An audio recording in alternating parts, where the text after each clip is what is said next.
stars looked different from the bridge of the research ship Serenity's Edge.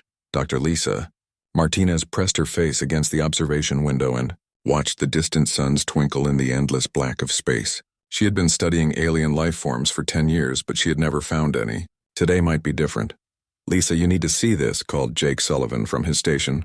The communications officer had been monitoring deep space signals all morning. His voice sounded excited and worried at the same time.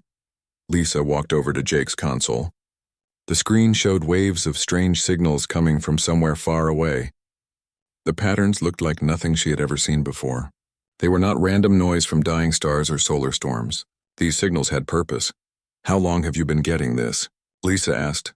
"About 3 hours now," Jake replied. "The signal is coming from the Kepler 442 system. That's way outside our patrol area. But Lisa, this isn't human technology sending these signals." Captain Ryan Clark heard their conversation from his command chair. He was a big man with gray hair and serious eyes. Clark had fought in many battles during the colonial wars. He knew the sound of trouble when he heard it. "Put it on the main speakers," Clark ordered. The bridge filled with an eerie sound. It was not quite music and not quite speech. The alien transmission had a mathematical pattern that repeated every few minutes. Inside the pattern were numbers that any intelligent being could understand. "It's coordinates," said Lieutenant Kate Williams from the tactical station. She was young but very smart about military strategy. "And there's something else. Look at this countdown sequence." On the main screen, Williams showed them the hidden message in the signal. The numbers were counting down from what looked like 36 hours. Whatever was happening in the Kepler 442 system, it was going to happen soon. Dr. Nathan Brooks, the ship's medical officer, studied the signal patterns on his portable scanner. "Captain, the emotional tone of this transmission suggests extreme distress. This isn't a greeting or a casual message. Someone is asking for help." Captain Clark stood up and walked to the navigation station.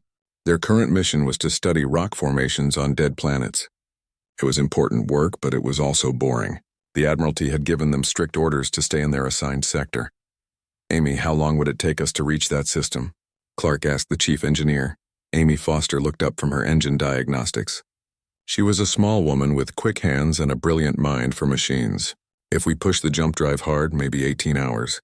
But Captain, we don't have permission to leave our patrol area." Clark stared at the signal display. In his 20 years of military service, he had learned to trust his instincts. Right now, his instincts were screaming that someone needed help badly. "Jake, can you clean up the signal? I want to know exactly what we're dealing with."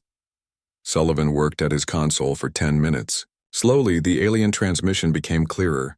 Hidden in the mathematical patterns were images. The pictures showed a solar system with several planets. One planet was covered in beautiful crystal cities that sparkled like diamonds. Then the images changed. Massive dark ships surrounded the crystal planet. The ships looked like a mix of metal and living tissue. They were consuming everything in their path. Entire moons were being eaten by these horrible vessels. "My God," whispered Lisa. "Someone is destroying their whole civilization." The final image showed the crystal beings themselves. They were tall and elegant, made of what looked like living gemstones. Their faces showed terror and desperation.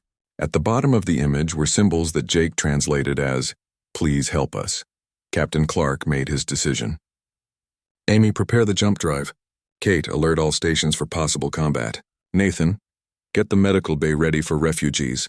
"Sir," said Williams carefully, "the Admiralty will not be happy if we abandon our mission." "The Admiralty can court-martial me later," Clark replied. "Right now there's an entire species about to be wiped out, and we might be the only ones who can help." The Serenity's Edge changed course toward the Kepler 442 system. As they prepared for the jump to hyperspace, Jake continued monitoring the alien signals. The countdown was now at 34 hours and decreasing fast. "Captain," Jake reported, "I'm picking up other signals from that system now, much stronger and more aggressive. I think the attackers are jamming the distress call." "Can you break through the jamming?" Clark asked. "Working on it now, sir." Lisa stood next to the captain as they watched the stars shift and blur during the hyperspace jump. "Ryan, what if we're too late? What if we get there and find nothing but empty space?" Clark's jaw was set in determination. "Then we'll make sure the galaxy knows what happened, and we'll track down whoever did it."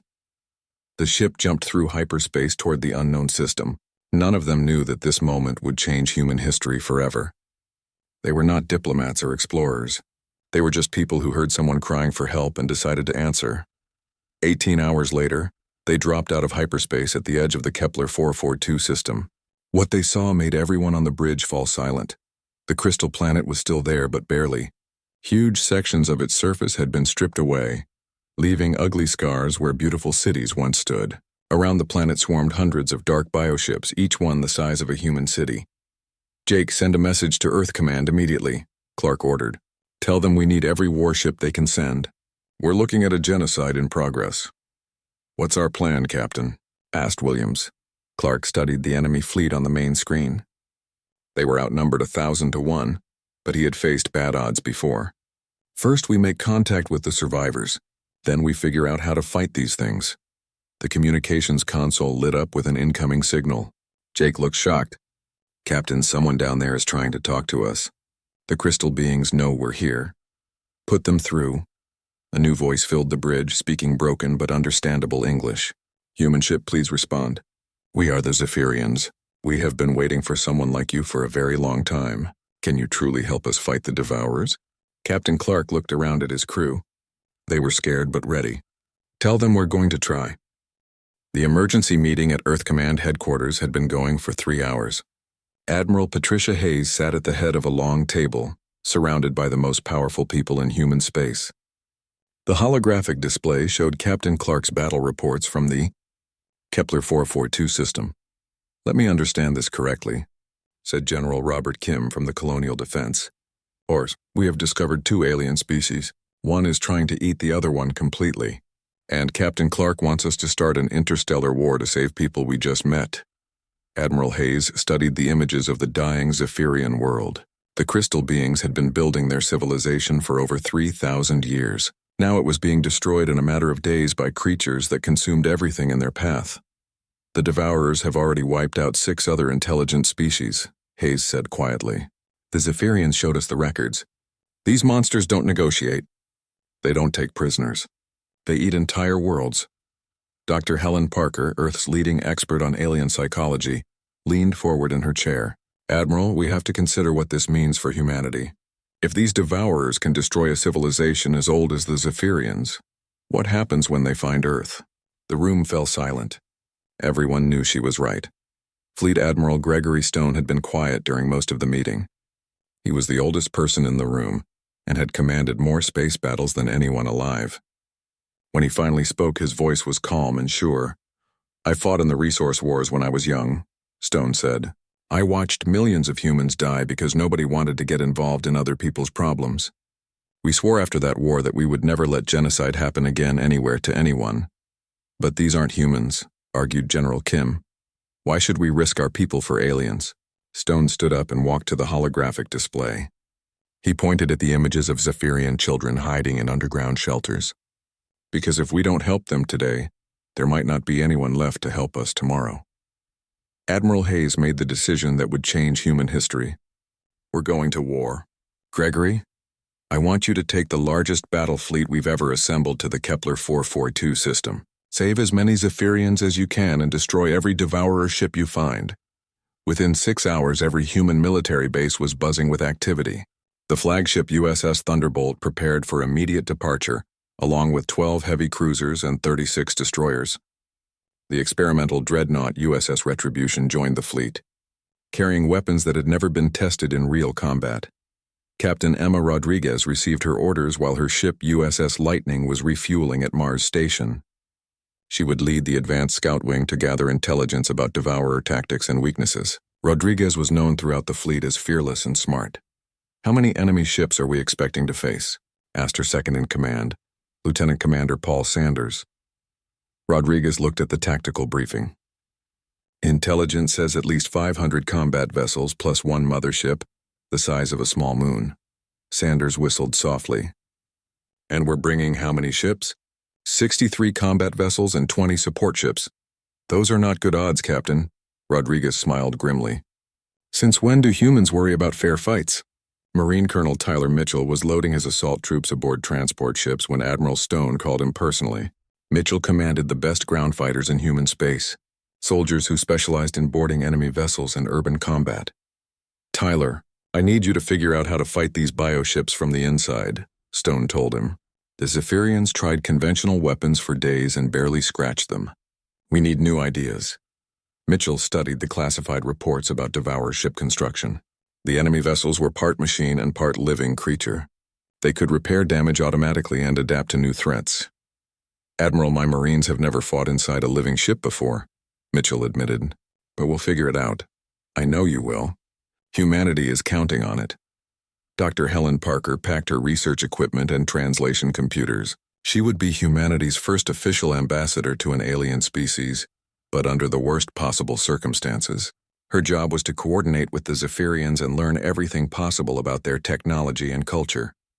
The massive human fleet gathered at the edge of the solar system. Admiral Stone stood on the bridge of the USS Thunderbolt and watched dozens of warships take their positions. Each ship carried hundreds of brave men and women who were about to risk their lives for strangers. Commander Alex Turner, the fleet intelligence officer, approached Stone with the final battle reports. Admiral, our long-range sensors show that the Devourer fleet has grown larger since Captain Clark's first contact. We're now looking at over 800 enemy vessels. Any sign of reinforcements coming from other systems? Stone asked. No, sir. It appears this is their entire invasion force. If we can defeat them here, the Zephyrian survivors will be safe. Stone nodded. The plan was simple but dangerous. The human fleet would jump into the middle of the battle and engage the Devourers directly. There would be no time for careful strategy or long-range bombardment. They would have to fight their way to the Zephyrian homeworld and hold it until every civilian could be evacuated. All ships. This is Admiral Stone, he announced over the fleet communication channel. In a few hours we will face an enemy unlike any we have fought before. They are stronger than us, faster than us, and they outnumber us 10-1. But they have never faced humans in battle.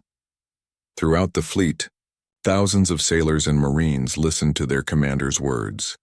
The Zephyrians have been sending us their history during the past 2 days. In 3,000 years of space travel, they have met 17 different alien species. 16 of those species were either destroyed by the Devourers or were destroyers themselves. We are the first species they have ever encountered that fights to protect others instead of ourselves. Stone paused and looked at the tactical display showing the doomed Zephyrian system. Today, we show the galaxy what humanity stands for. We fight not for territory or resources or glory. We fight because it is right. We fight because no one else will. And we fight because somewhere in the universe, there might be others who need our help. The fleet jumped into hyperspace, carrying humanity's first interstellar army toward an uncertain battle against impossible odds. Behind them, Earth's factories worked day and night to build more ships and weapons. If the mission failed, the second wave would be even larger. In the depths of space, the Devourer mothership detected the approaching human fleet. The alien intelligence that controlled the bioships had consumed 43 civilizations over the past 1,000 years. It had never encountered a species that traveled across the galaxy to fight for strangers. The galaxy was about to learn what humans meant when they said, "Never again." The human fleet dropped out of hyperspace and immediately saw hell itself spread across the Kepler 442 system. Admiral Stone gripped his command chair as the main screen showed the destruction of Zephyr Station, a crystal spire that had once housed 3 million Zephyrian civilians. The Devourer ships looked like nightmares made real. Each bio-vessel was covered in black armor that moved like skin. Tentacles as thick as subway trains reached out from their hulls to grab pieces of the dying space station. The largest ships had mouths that could swallow a human destroyer whole. "My God," whispered Commander Turner from the intelligence station. "They're eating everything. Metal, crystal, even the debris." Captain Rodriguez's voice crackled over the communication channel from the USS Lightning. "Admiral, I count one mothership approximately 15 miles long, 200 harvester vessels, and at least 3,000 fighter craft. They're all organic construction with metal reinforcement." Stone studied the tactical display. The enemy fleet surrounded the Zephyrian homeworld like a swarm of insects. Smaller bioships were landing on the planet's surface and consuming entire cities. The beautiful crystal spires that the Zephyrians had built over centuries were being stripped down to their foundations. "All ships, battle stations," Stone ordered. Emma, take your scouts wide around the enemy fleet. Tyler, prepare your Marines for boarding actions. We're going to show these monsters what happens when they pick on the wrong species. The USS Retribution, humanity's newest and most powerful warship, moved toward the nearest group of devourer harvesters. Captain Linda Foster commanded the experimental dreadnought with its untested weapons and thick armor. Fire control.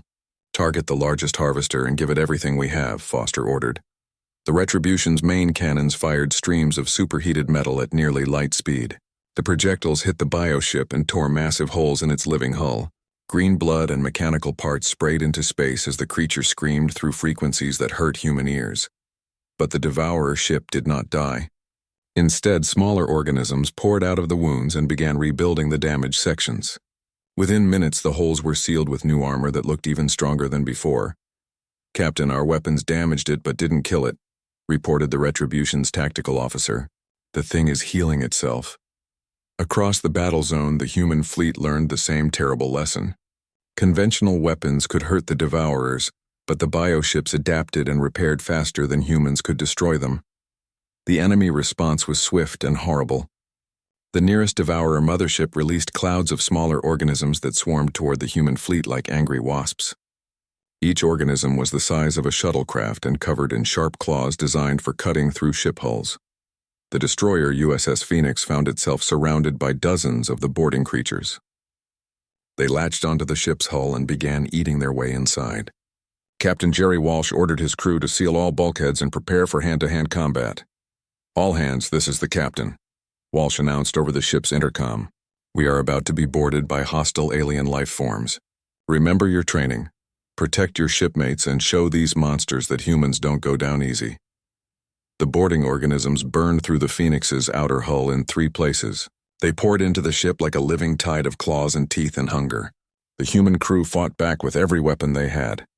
Marine Sergeant Carol Price led her squad through the ship's corridors, hunting the invaders. The aliens were fast and vicious, but they had never fought humans before. They expected their prey to run and hide, not charge forward with guns blazing. Keep moving, Price shouted to her Marines. Don't let them surround you. These things are tough, but they bleed just like everything else. The battle raged through the Phoenix's decks for 20 minutes. When it was over, the ship had lost 37 crew members, but every boarding organism was dead. The humans had learned their first important lesson about fighting the devourers. The aliens could be killed, but it required courage and determination. Admiral Stone watched the tactical reports flow in from across the fleet. The human ships were holding their own, but barely. For every devourer vessel they damaged, 2 more appeared to take its place. Admiral, incoming transmission from the Zephyrian homeworld, reported the communications officer. The main screen showed a Zephyrian leader named Crystal Singer of Dawn Light. She was beautiful and terrible to look at, made of living gemstones that reflected light in patterns that hurt human eyes, but her voice was filled with hope for the first time in days. Human Fleet Commander, she said in careful English, we have watched your species fight for us.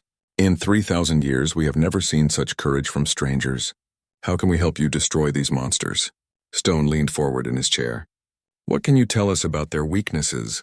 How do we kill something that heals itself? The devourers are controlled by a central intelligence inside the mothership, Crystal Singer replied. If you can destroy their command center, the smaller ships will become confused and helpless. But the mothership has never been successfully attacked. Its defenses are too strong. Dr. Helen Parker, who had been listening to the conversation, stepped forward. Crystal Singer, your people have technology we've never seen before. Those crystal cities, the way you communicate across distances. Can any of that be used as a weapon? The Zephyrian leader was quiet for a long moment. My people are pacifists, Dr. Parker. We have never used our harmonic resonance systems to cause harm. But perhaps with your species' knowledge of warfare, we could find a way. Captain Rodriguez's voice interrupted from the lightning. Admiral, we've got bigger problems. Long-range sensors show more devourer ships jumping into the system. They're bringing reinforcements. Stone looked at the tactical display as dozens of new enemy contacts appeared at the edge of the system. The human fleet was already outnumbered 5-1. Now it would be 10-1. All ships continue the attack, Stone ordered. We're not leaving these people to die. The battle continued for 6 more hours. Human ships darted between the massive bio-vessels, hitting them with everything they had. The destroyers USS Warrior and USS Defender were lost when Devourer tentacles crushed them like tin cans. The cruiser USS Victory had half its crew consumed by boarding organisms but kept fighting. Captain Foster aboard the Retribution discovered something important during the fighting. When her ship's overloaded reactor exploded near a Devourer harvester, the bioship stopped trying to heal itself and began convulsing uncontrollably. "Admiral Stone, this is Foster," she reported. "I think our technology is poisonous to them. When they try to absorb our equipment, it makes them sick." Stone realized they had found their first real advantage. All ships prepare to ram damaged Devourer vessels with overloaded equipment. Let's give them a case of technological indigestion they'll never forget. The battle was far from over, but for the first time since arriving in the system, Admiral Stone allowed himself to hope. Humanity had come to save an alien species and discovered they were not as helpless as they had feared. The Devourers had spent 1,000 years consuming civilizations that fought like them. They had never encountered humans who fought like desperate animals backed into a corner. The real battle was just beginning. Admiral Stone watched the battle reports flow across his command screen.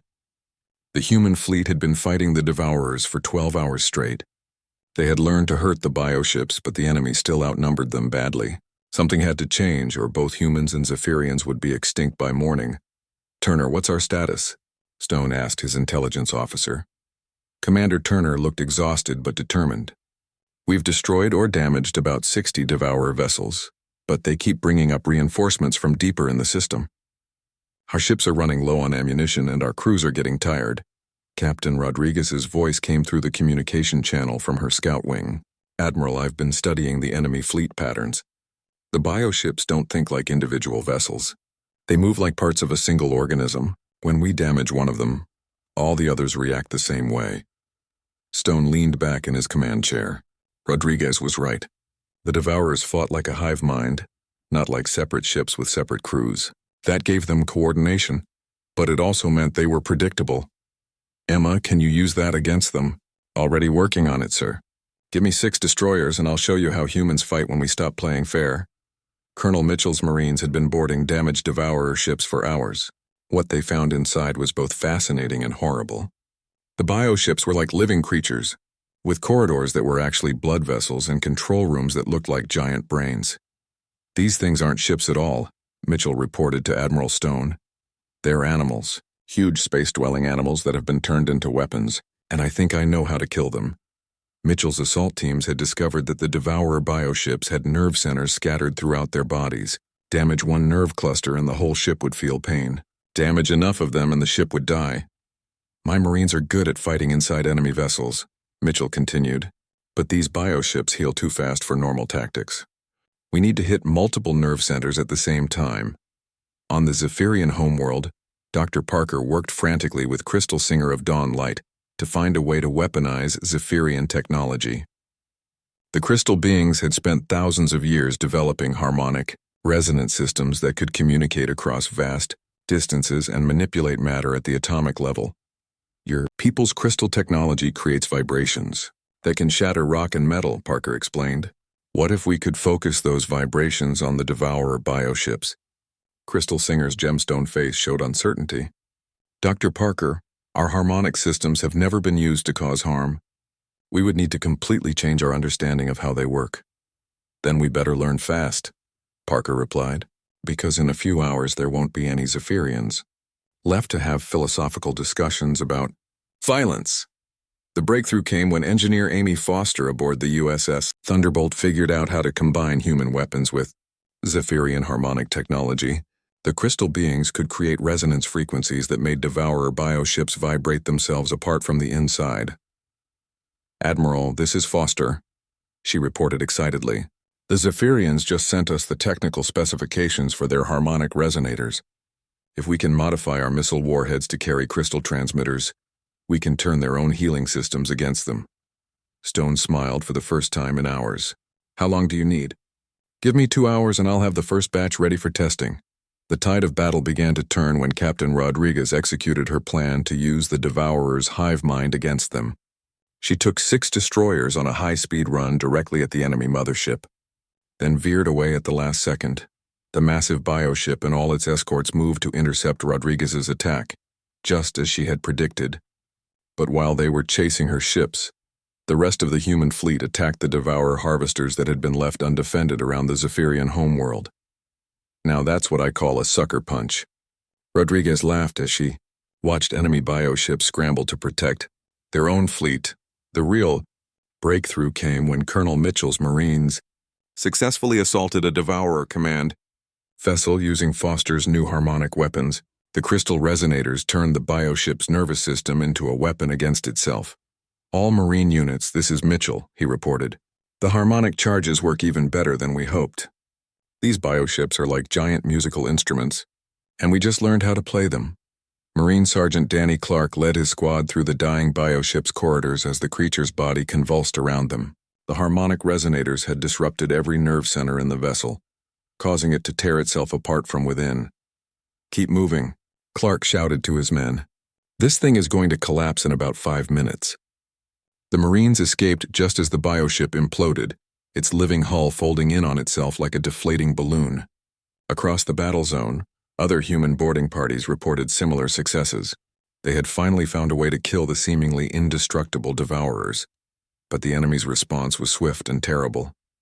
The mothership released every fighter it had, sending thousands of smaller bioorganisms swarming toward the human fleet. Admiral Stone realized this was the final battle. Either they would break the Devourer fleet now or both species would die fighting. "All ships, this is Stone. We're going to end this the human way. Full attack on the mothership. Every weapon, every missile, every last bullet we have." The USS Retribution led the charge toward the massive bioship. Captain Foster pushed her engines beyond their safety limits as Devourer fighters swarmed around her vessel like angry insects. "Fire control. Target the mothership's primary nerve clusters," Foster ordered. "Hit them with everything we've got." The experimental dreadnought's main cannons fired streams of harmonic resonator missiles directly at the mothership's brain centers. The massive bioship screamed through frequencies that shattered windows on nearby human vessels. Dr. Parker and Crystal Singer of Dawnlight worked together to coordinate the final assault. The Zephyrians used their planet-based harmonic transmitters to create resonance cascades that traveled through space directly into the mothership's nervous system. "The creature is in agony," Crystal Singer reported. "It cannot think clearly or coordinate its fleet. Now is your chance to destroy it completely." Colonel Mitchell's Marines made their final assault on the mothership's core brain center. The bioship's corridors were collapsing around them as the creature's nervous system failed, but Mitchell pushed his people forward. "This is it, people," he shouted over the sound of tearing metal and dying flesh. "One more push and this nightmare is over." Marine Lieutenant Bobby Price placed the largest harmonic resonator directly against the mothership's primary brain tissue. The crystal device began to hum with deadly energy. "Charges set, Colonel. 30 seconds to detonation.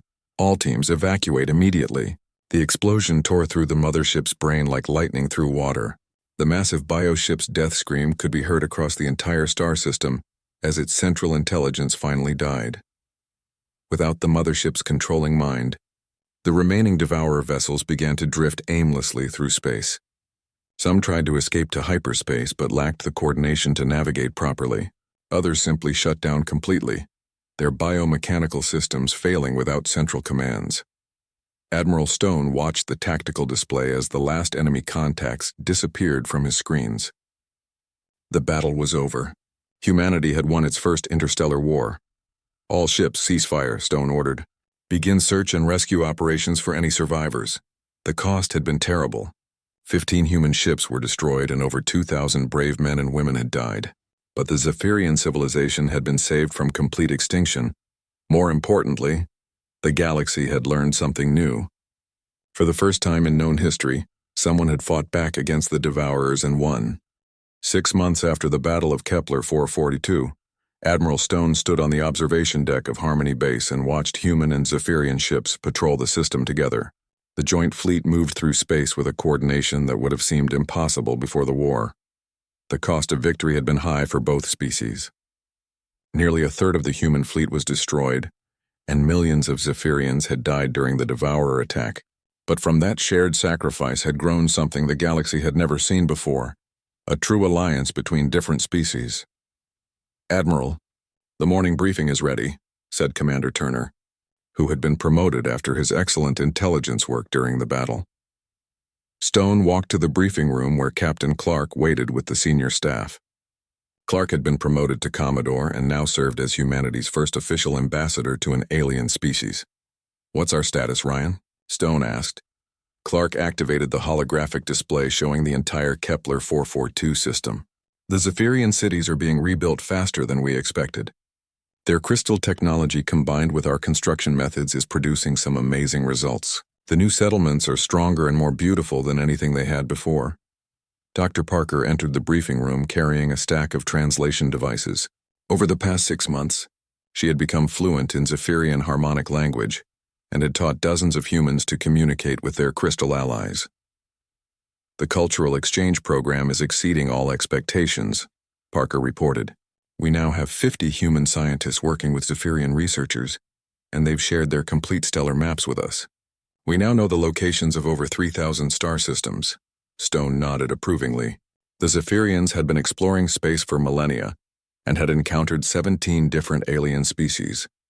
Most of those species were either extinct now or had become conquerors themselves, but the historical records were invaluable.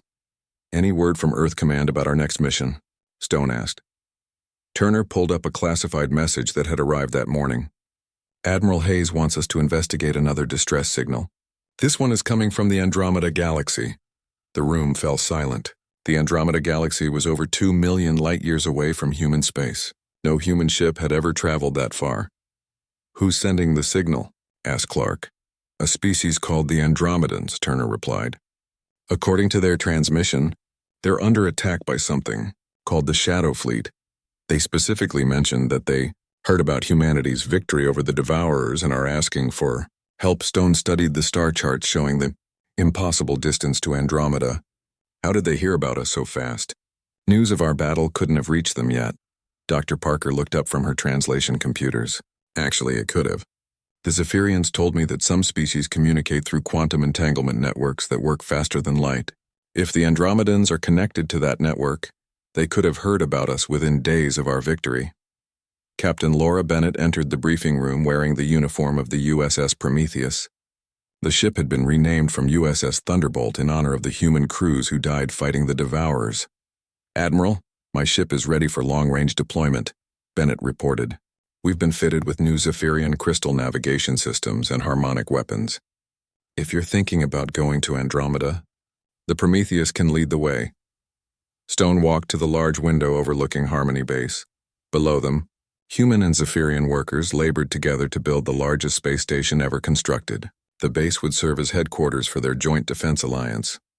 6 months ago, we were just another species exploring the galaxy alone," Stone said thoughtfully. "Now we're building something that's never existed before. An alliance based on mutual protection instead of conquest." Crystal Singer of Dawn. Light materialized in the briefing room using Zephyrian hologram technology. The beautiful crystal being had become humanity's closest alien ally and one of Stone's most trusted advisors. "Admiral Stone," she said in perfect English, "my People's Council has voted unanimously to support any mission you choose to undertake. The Andromedans' distress call reminds us of our own desperate hours. We cannot ignore their plea for help." "How many ships can we spare for a mission to Andromeda?" Stone asked. Clark consulted his fleet status reports. "The joint human Zephyrian fleet now has over 200 vessels. We could take 50 ships without leaving our home systems undefended. That's assuming we can even get to Andromeda," Turner added. "The Zephyrian crystal drives are faster than our hyperspace engines, but it would still take months to reach another galaxy." Crystal Singer's gemstone face showed what humans had learned to recognize as excitement. "Commander Turner, my people have been working on a new type of gateway technology. We believe we can create stable portals between galaxies using harmonic resonance fields." Dr. Parker leaned forward in her chair. "You mean like a permanent doorway through space?" "Exactly. The technology has never been tested over such vast distances, but the mathematics suggest it is possible. Stone made the decision that would expand humanity's influence across the entire universe. Start building the gateway. We're going to Andromeda." 3 months later, the largest combined fleet in galactic history gathered around the completed gateway station.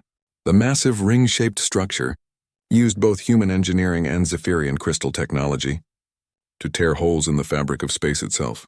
"Captain, Bennett stood on the bridge of the Prometheus and watched. The gateway power up. Bolts of energy danced between the crystal transmitters as the portal began to open. Through the swirling vortex they could see stars that belonged to another galaxy entirely. All ships, this is Bennett. The gateway is stable and ready for transit. Prometheus will go through first to establish a beachhead. Admiral Stone's voice came over the communication channel from the command station. Good luck, Laura. Show the Andromedans that help is on the way. The Prometheus flew through the gateway and emerged in Andromeda space near a solar system under siege. The enemy ships were unlike anything humans had ever seen. They were made of some kind of dark energy that absorbed light and seemed to exist partially outside normal space.